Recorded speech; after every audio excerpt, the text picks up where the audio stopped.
Welcome. I want you to understand that you are right here because you are special. You are meant to be in this space, seeing me, because I am your next checkpoint. I am the messenger. I am the guide. I am the person who is going to broaden your mind, your perspective, challenge your truths, your own judgment, and help you on to the next chapter that is you.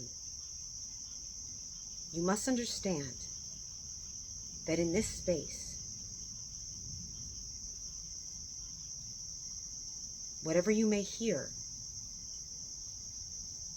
you must choose now to accept that this energy is real. These messages are very much real. And if you are not open and receptive to hearing these messages,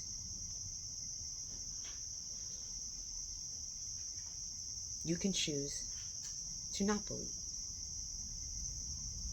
But I feel that if you are choosing to stay, you are accepting that you are ready. Because if you're not ready, you will click this off and you will go on about your life. But I hope you understand that I am your synchronicity. And when the time is right, I will appear again to nudge you, to push you, to whisper that your checkpoint has appeared again. There are freedoms,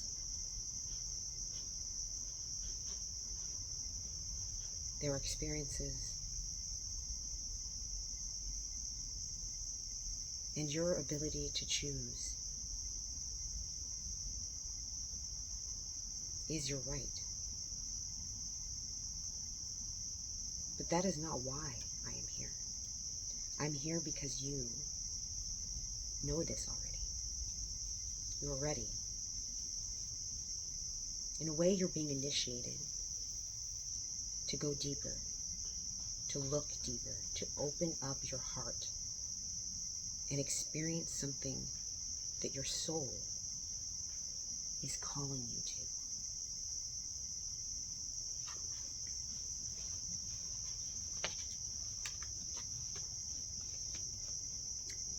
Respect. R-E-S-P-E-C-T. I heard this today, Aretha Franklin, and I played her many of her songs as I sat and I wrote down some notes to keep me in check so I can be the proper guide for your checkpoint. So what are checkpoints? What are they actually? There was a time where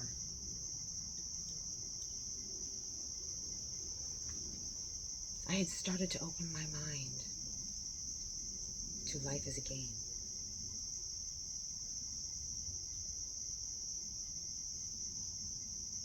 But what I soon realized is that what a true checkpoint is an extreme, supernatural, magical confirmation. It's usually accompanied by a knowing and or a voice. And this can manifest as your inner voice or a physical outer voice. This revolves around energy.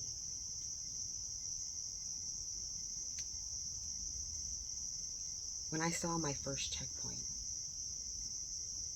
it was indeed supernatural. I was in an old Ford conversion van, and I'd been seeing these crafts, these orbs of light flying with our vehicle as we drove from place to place, traveling. And then one day, it appeared right in front of our vehicle, flashing. And it communicated to me that this was an important event. This was a transition, a changing, a rebirth, information being given,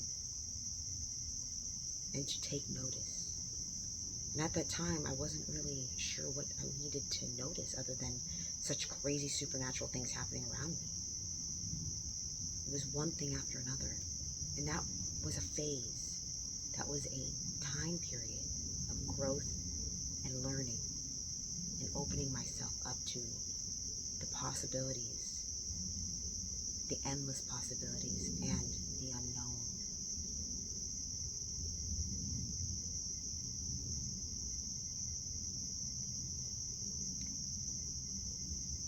Energy is everywhere. And something new that you might be experiencing is this flush of vibration that will take over your body from your root chakra up to your heart chakra. When your leg falls asleep or a body part and you start to shake it awake, that is what it feels like, this rush of energy. Some say it's a kundalini rising. For me,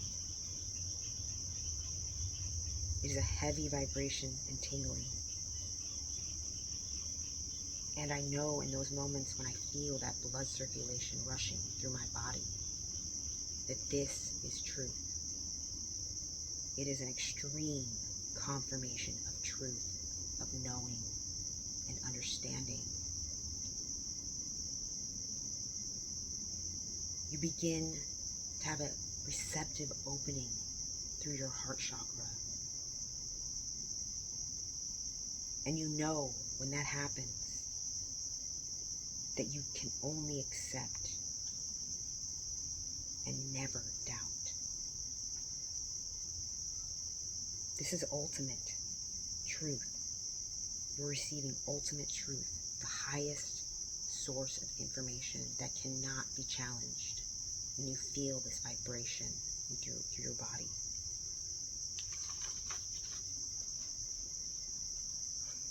A couple years ago, I started to develop something called clear seeing or clear vision. Now, how does this happen? When your crown chakra activation happens, because that's what it is, you are becoming aware and intentional. It is a type of belief reprogramming. This can be felt by all if you choose to awaken this ability. But there is extreme clear vision and seeing, which is a spiritual gift that eventually evolves into matter manipulation. The ability to see energy, touch it, and move it. So how do you see this? What is it exactly? Well,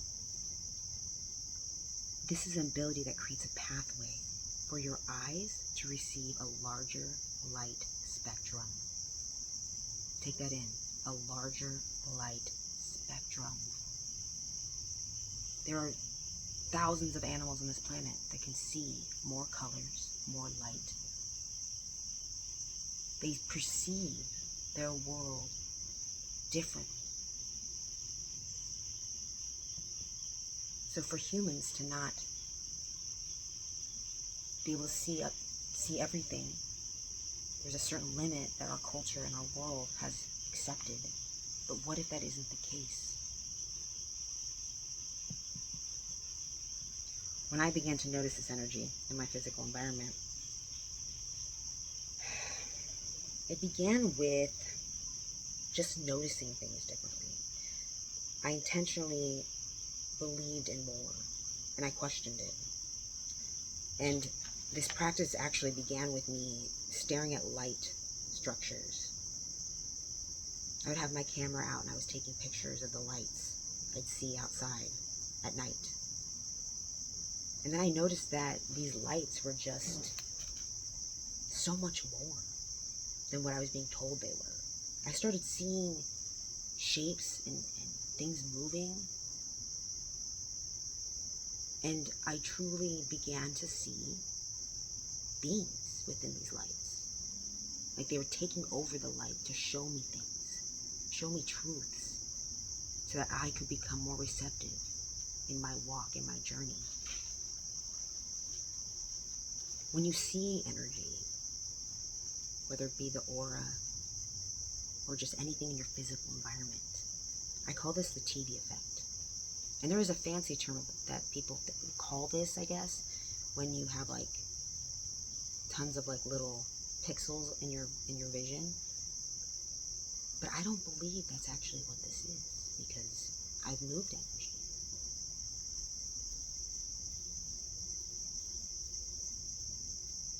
For example, when you look at any object, right? You can choose to see this object, but what if there was more to this object that you're staring at?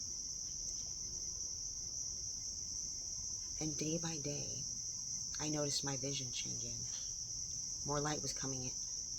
I could see millions of little like spectrums of dots, these little pixels around objects. And if I focused enough, I could see different colors.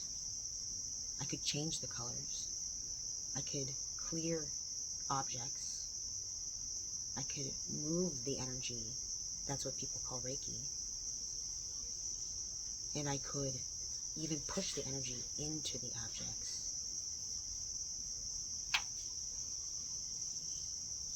It's changed my world. I've never seen things ever the same again. How could you?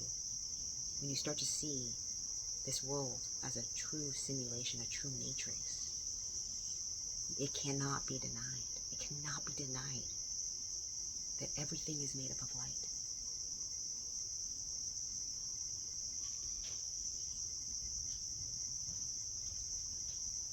So when you see an object and you decide not to take it as verbatim, the facts of what you see an object as, what your eyes can physically see and what you've been told, you start to process the information through the use of this sense, the sixth sense or seventh or eighth.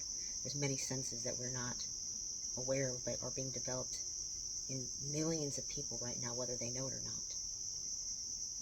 Now you, if you're joining me right now, you are definitely a smaller percentage of people that are ready for this information, to understand what it is that you're going through. If you've just stumbled into this world and you're starting to see all this fuzzy light everywhere, at times it looks weird. It looks like I'm walking through all these different particles, and then you can see energy shooting out of your router and your Wi-Fi modem, and you see it traveling across the room, and you see orbs flying through your space, little spiritual guides and spiritual beings. It is very overwhelming. So that is why I'm here, to help you push through and realize that this is not a curse. It is a gift, a powerful gift that will help shape your reality. We have all all types of tools. I know, I'm trying to be so serious. It's so hard sometimes. Like, I am the teacher now. Let me show you things.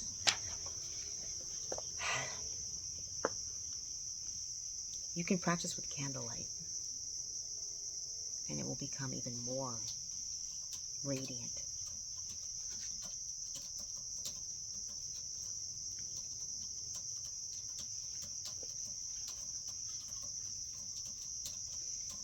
By unboxing the so-called facts and the so-called facts and putting them into a larger box of theories, your physical eyes begin to process information through the use of this sense. That's what I was just explaining.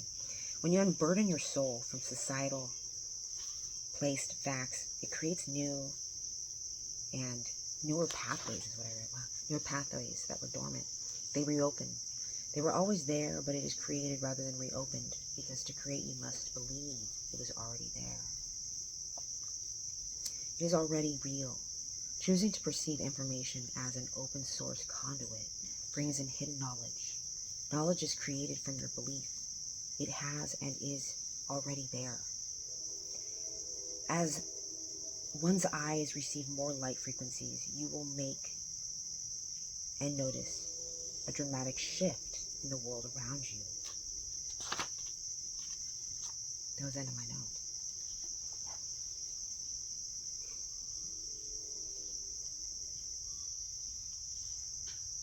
Don't be scared of change. Be excited about where you're going.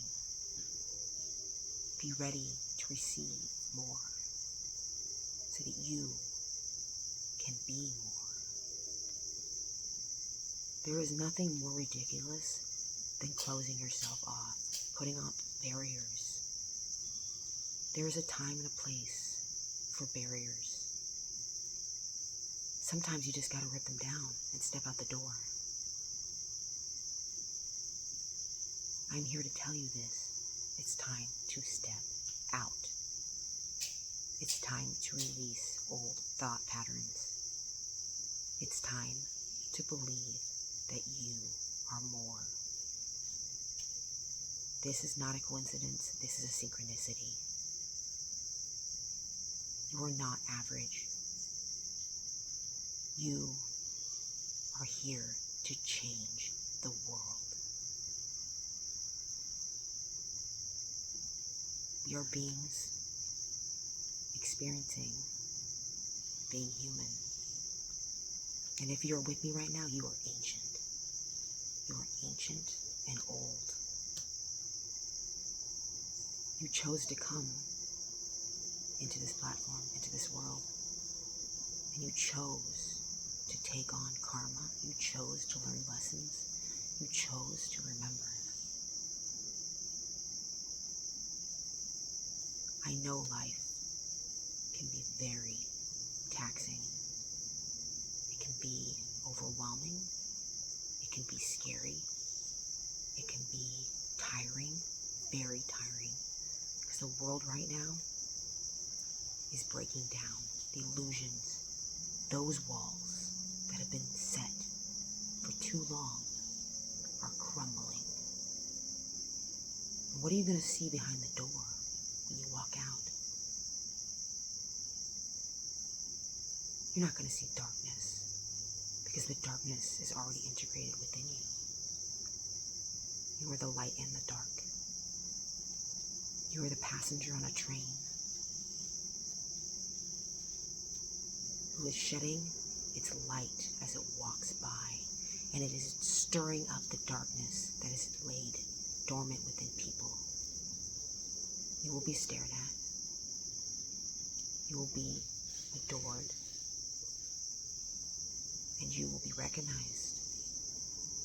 For power sits within your vessel. That ancient truth, that ancient knowledge, your source of all source, rests within your very soul.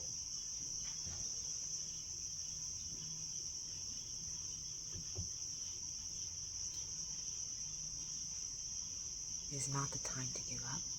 It's not the time to give in to the chair you sit in, the bed that you rest in, that you watch television on. You are to become the new television, the new source of inspiration and energy to others. There will be days when you feel like you're going in circles. But just know that as the circle goes around, so do you. And what you pick up and what you learn is expansive. Every time you go around the same lap, you'll see something new. And more will come to you. More will be shown. More will be received. And you will grow in your strength, in your inner light. And you will be celebrated. But you must celebrate yourself first. That's a hard lesson that I've come to learn. It's not celebrating your achievements. Not recognizing how far you've come. You have come very far. You are head of the pack, man. You are ahead. You're 20 seats in front of the other people. Because you're on the stage. You're a witness. You're a receiver. You're an expector of greatness.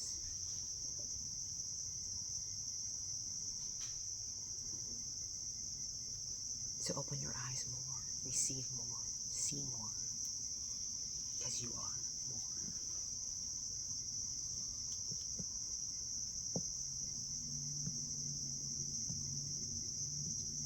And people will respect you more because you are respecting yourself more. Accept who you are. Accept that you're different. Accept that it's okay. Nothing is worse than not accepting who you are. When you walk around with all these masks and facades on, that's only to teach you how to take them off. You put them on so you can take them off. So you can perceive through different lenses, different colors, different ways of being, different ways of acting. And that just makes you cooler. That makes you so much cooler. You're just this broad spectrum of light that's just overpouring in frequency. Overpouring. Oh, it's great.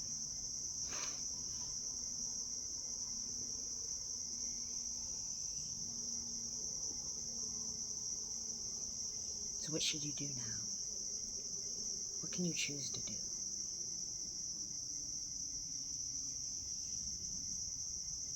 When you sit and think on that, you probably have a lot of things rush into your mind.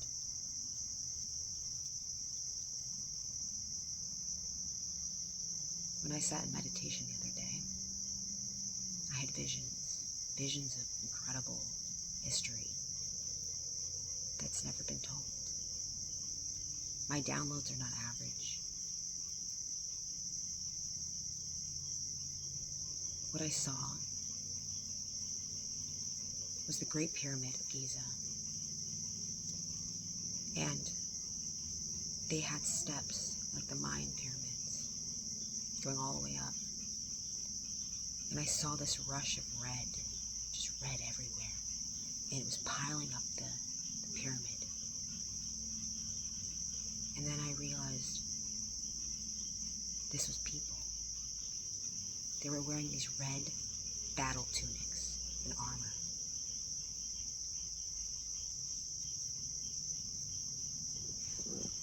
And I heard that this was a period in history that was erased, called the Pyramid Wars, where there was extraterrestrial contact, and these ships would land on top of the pyramid, where the capstone is, and they were all rushing up to take on whoever was at the top, if there was. And as they tore up this pyramid, every step rubbed away the sand, the blocks, the steps. There was hundreds of thousands of soldiers. And it got to a point that the steps began to crumble. And I saw people falling onto each other. This bright red mass falling down. And if you guys have seen the Pyramid Giza in person, It is high. It is tall. It is massive. So if you're near the top of the pyramid, and it gives out, and there's hundreds of thousands of people running up this thing, and you fall, it becomes this weight, this energy that is just crumbling down, and people are just deteriorating. They're being hit, and they're just being buried alive. And the next thing I saw was the Sphinx, and there were lasers coming out of its eyes. Ancient technology.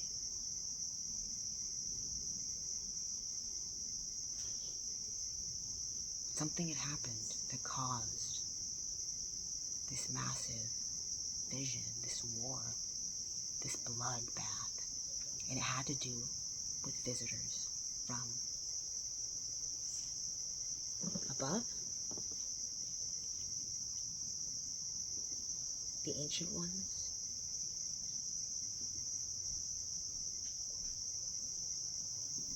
They would land their ship on top of the Giza and other pyramids all over the world.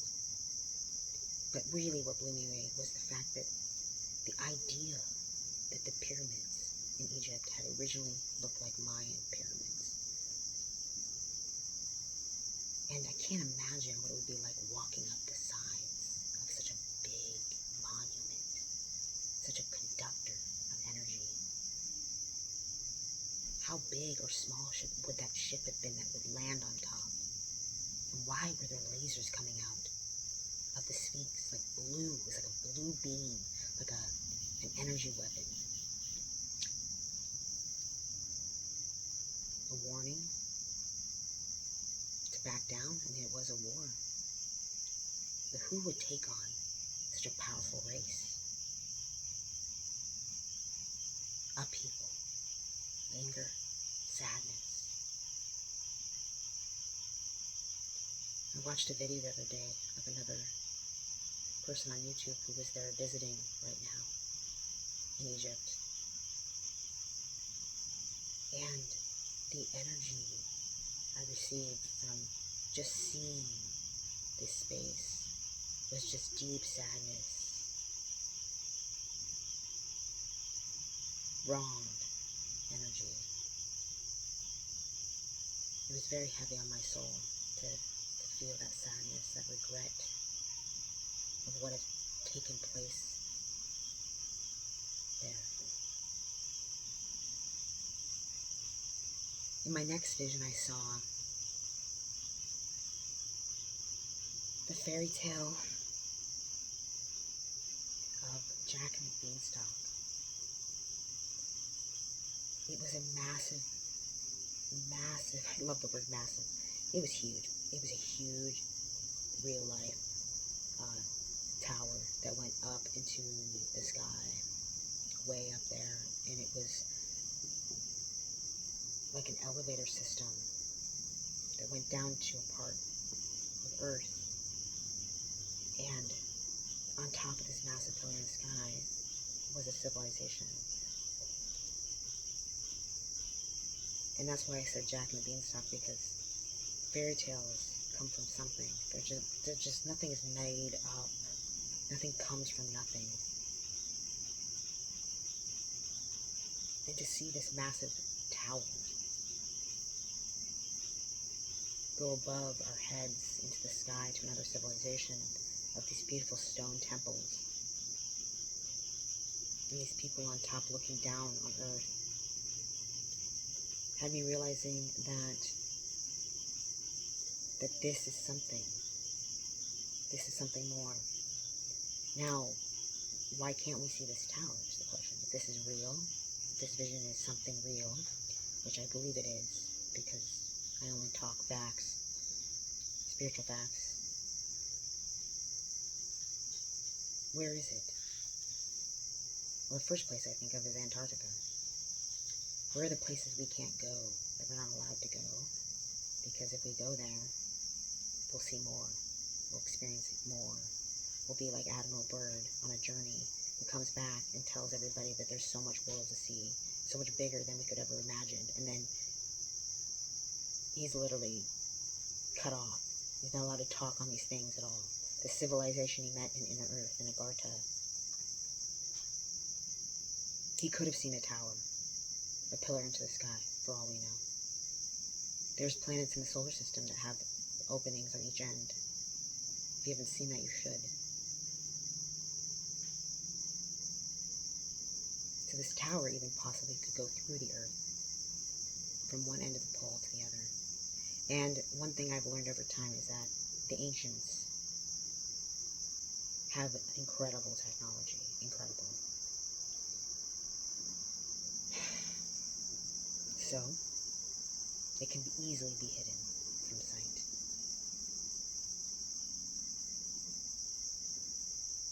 I've seen the clouds, and there's things people say, facts, the box that we can believe or not believe. That what we see with our eyes and the clouds are just, it's just a type of condition where you have too much of an imagination that you're able to see shapes and things and regular things. But what if that wasn't the case? Because what I've seen over the years is truly incredible. I've seen what people would call Ezekiel's wheel open up and an orb fly out. Little specks, like metal object fly out from this wheel that's opening in the cloud. Incredible. I have that on film. If you'd like to see that, please let me know. We found it yesterday on one of our devices. Me and my boyfriend. The clouds hold secrets, technology to be hidden, and only be able to be seen when one opens their eyes and has clear vision, clear seeing, and accepts that there is more. The amount of ships I've seen, I cannot doubt. There is no room for doubt. Shapes of clouds that are asymmetrical lines, and the way the geometry of them is just, you see the hangers and the decks and the obvious metal parts coming out. When you see the metal objects behind clouds coming out, when you actually accept that there's more and then you witness this, like open your eyes up and look for these things, they will be shown to you. They will be shown to you. So if you are here the next day, or if this is daytime, just take some time out and just cloud stare and wait to be amazed. It won't take long, I promise.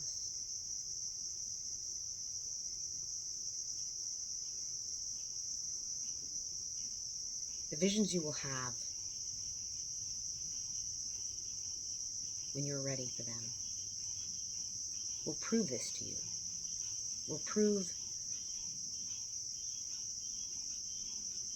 that this space that you're in right now, these words that I'm speaking to you, are not crazy. They're not woo. They are new. A new experience, new information, and new widening of your perceptive field of vision.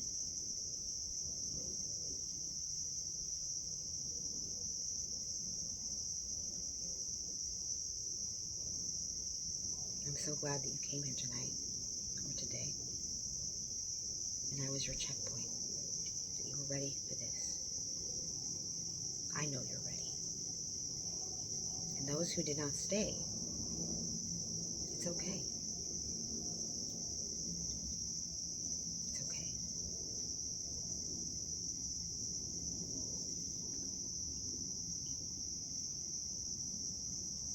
Until next time, thank you for being here with me. Bera mo te kana shnero pare kana te no bishti.